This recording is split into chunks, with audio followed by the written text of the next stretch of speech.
గుజరాత్లోని సూరత్ లోక్సభ స్థానం నుంచి కాంగ్రెస్కు చెందిన నీలేష్ కుంభాని నామినేషన్ పత్రాలపై చేసిన సంతకంతో వ్యత్యాసం ఉందని జిల్లా రిటర్నింగ్ అధికారి ఆయన నామినేషన్ పత్రాలను తిరస్కరించారు.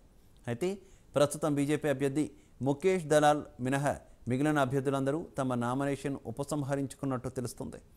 గుజరాత్లోని సూరత్ లోక్సభ స్థానం నుంచి ఎంపీగా పోటీ చేస్తున్న అభ్యర్థి ప్రస్తుతం ఒక్కరే మిగిలారు. దీంతో ఆయన ఏకగ్రీవంగా గెలుపొందారు. ఎన్నికల ఫలితాలు ఇంకా వెలువడకముందే గుజరాత్లో బీజేపీ బోనీ కొట్టింది.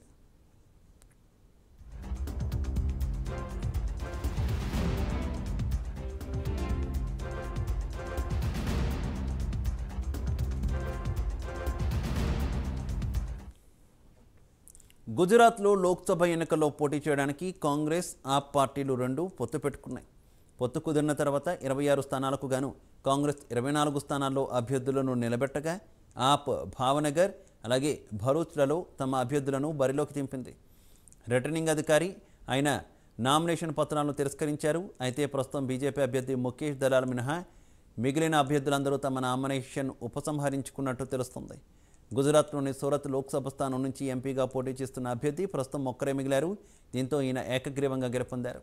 ఎన్నికల ఫలితాలు ఇంకా వెలువడకముందే గుజరాత్లో బీజేపీ బోనీ కొట్టింది.